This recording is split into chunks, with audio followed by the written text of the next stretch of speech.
नमस्ते जलदा भासु नमस्ते जल सायने नमस्ते केशवानंत हे प्रिय वासुदेवाय नमस्तुते। नमस्कार। आज আমি শিরোরেখা সম্বন্ধে বলবো। করতলের রেখাগুলোর মধ্যে সবচেয়ে গুরুত্বপূর্ণ রেখা হল শিরোরেখা। এর স্থান আয়ুরেখার পরে ও আয়ুরেখার সঙ্গে তার যোগসূত্র অভিন্ন। করতলে মঙ্গলের সক্রিয় ক্ষেত্র থেকে একটি বলিষ্ঠ রেখা চলে যায় মঙ্গলের নিষ্ক্রিয় ক্ষেত্রের দিকে, তাকে বলে শিরোরেখা।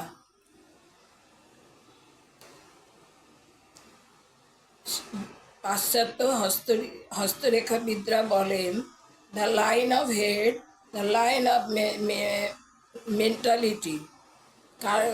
কারোর কররেখা বিচার করতে বসে আদৌ শিরোরেখাকে অবজ্ঞা করা উচিত নয়।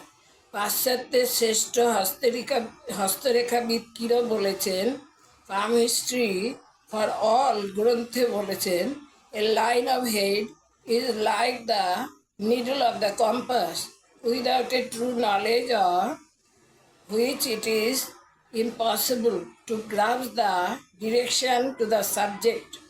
I have seen more mistakes caused by a lack of grasp of this point than by anything else. আসলে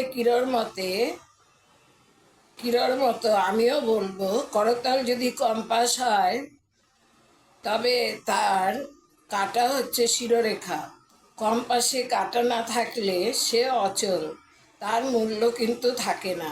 সেরকম করতলে যদি শিরোরেখা না থাকলে তার কোনো মূল্যই নেই। জাতকের আদৌ ভবিষ্যৎ বলে কিছু থাকে না। মানুষের শরীরের মুখ্য অংশ হচ্ছে মস্তক। মস্তকের সারা দেহের সব কিছু পরিচালিত হয় এই মস্তকের প্রতিটি ক্রিয়াকলাপ আত্মপ্রকাশ করে শিরোরেখার উপর, এবং শিরোরেখা দেখে মানুষটির স্বভাব চরিত্র সব কিছু বলা যায়। মানুষের জীবনে সুখ দুঃখ, হাসি কান্না, সমৃদ্ধি উন্নতি অবনতি, বিবাদ প্রফুল্লতা প্রভৃতি সব শিরোরেখার উপর নির্ভরশীল। মনে রাখতে হবে, মানুষের মস্তিষ্কের চিন্তার উপর শিরোরেখা কখনো সোজা, কখনো বাঁকা, কখনো ঢালু, কখনো ক্ষুদ্র, কখনো তরঙ্গায়িত হয়। এবারে এই শিরোরেখা হাতে যে মূল রেখাগুলো আছে, আয়ুরেখা, শিরোরেখা, ভাগ্যরেখা এবং হচ্ছে হৃদয় রেখা।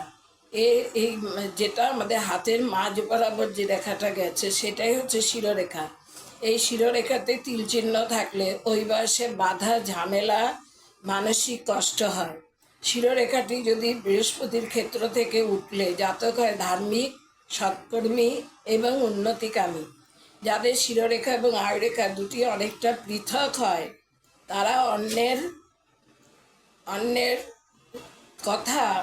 অন্যের কথা একটিও শোনে না। তারা যা ভালো বোঝে তাই করে।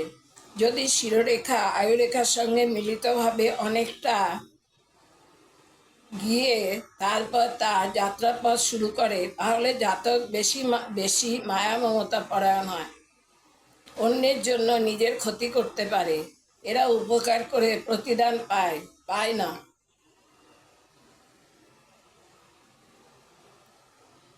শিরোরেখা রবির ক্ষেত্রের কাছে এসে ঘুরে হৃদয় রেখার সঙ্গে মিলিত হয়, তাহলে বেশ ভালো লক্ষণ। জাতক হয় উদার, সৎ, উন্নত এবং সে জনগণের সুনাম পায়। যদি বৃহস্পতির ক্ষেত্রের নিচে জপ চিহ্ন থাকে তাহলে জাতকের উচ্চ আকাঙ্ক্ষায় বাধা বোঝায়। যদি শনির ক্ষেত্রের নিচে জপ চিহ্ন থাকে তাহলে জাতক সহজে কোনো জিনিস বিশ্লেষণ করতে পারে না। যদি রবির ক্ষেত্রের নিচে জপ চিহ্ন থাকে তাহলে জাতক বিদ্যা, বাকশক্তি প্রভৃতির অভাব বোঝে। জাতকের আর কি অভাব বোঝায়। শৃঙ্খলাযুক্ত বা ভগ্ন শিরোরেখা যার হাতে থাকে সেই জাতকের মাথায় কোনো চিন্তা বেশিক্ষণ স্থায়ী হয় না। তার মাথার গোলমাল হয়ে থাকে, এমনকি পাগল হয়ে যেতে পারে। এবার আপনাদের ছবির সাহায্যে আমি দেখাচ্ছি।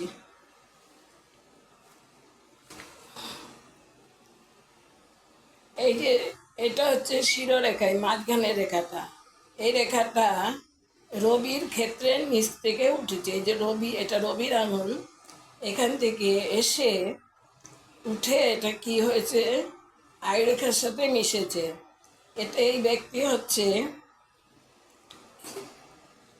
শিরোরেখা রবির ক্ষেত্র থেকে উঠে হৃদয় রেখা এবং হৃদয় রেখার সাথে কাছর দিয়ে এসে আয়ুরেখার কাছাকাছি গেছে। এই ধরনের ব্যক্তি উদার, সৎ এবং উন্নত প্রকৃতির হয়। এবার এইটা হচ্ছে যা, এইখানে হচ্ছে শিরোরেখা আয়ুরেখার সঙ্গে অনেকটা গেছে। এই রেখাটার মধ্যে দুটো রেখা মিশে আছে, তারপর আলাদা হয়েছে আর কি, তারপর আলাদা হয়েছে। এটা হচ্ছে জাতক অত্যাচারী ও পরপীড়নকারী।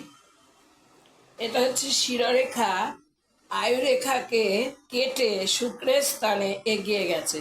এই যে আয়ুরেখাকে কেটে শুক্রের স্থানে, এটা শিরোরেখা এরকম করে ঘুরে গেছে, এটা শুক্রের স্থান, শুক্রের স্থানে এগিয়ে গেছে। এক্ষেত্রে জাতক জনহিতকর কাজ করে প্রচুর খ্যাতি পড়ান এবং বিরাট উন্নতি করে। আচ্ছা, এবার হচ্ছে শিরোরেখা কনিষ্ঠ আঙুলের দিকে গেছে। এই যে কনিষ্ঠ আঙুল, কনিষ্ঠার দিকে, এটা বোঝায় জাতক হচ্ছে শান্ত, জীবনের প্রচুর উন্নতি করে। এটা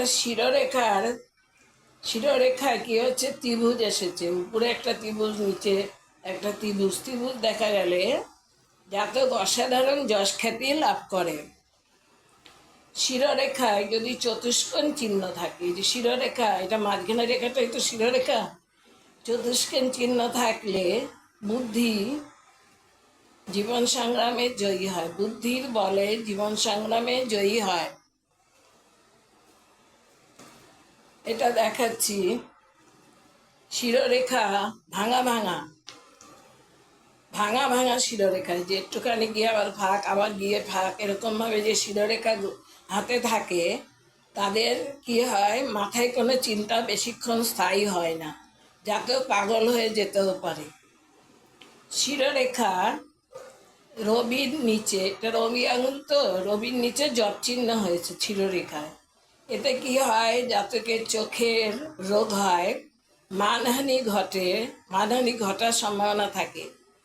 রবির নিচে শিরোরেখায় যদি জপ চিহ্ন থাকে, জাতকের চোখের রোগ হয় এবং মানহানি ঘটার সম্ভাবনা থাকে। এই শিরোরেখাটা একদম ছোট, মাঝখানের রেখাটাই তো শিরোরেখা। এরকম শিরোরেখা থাকলে জাতকের মোটে বুদ্ধি থাকে না, মোটা বুদ্ধিযুক্ত। এটা হচ্ছে শিরোরেখা ছোট এবং শিরোরেখার নিম্নাংশে তারকা চিহ্ন, এটা তারকা চিহ্ন বলে। এরা হঠাৎ করে মরে যায়, হঠাৎ মৃত্যু হয়। শিরোরেখা সম্পর্কে আরও অনেক বলার আছে, আবার কালকে বলবো। আজকে এই পর্যন্ত।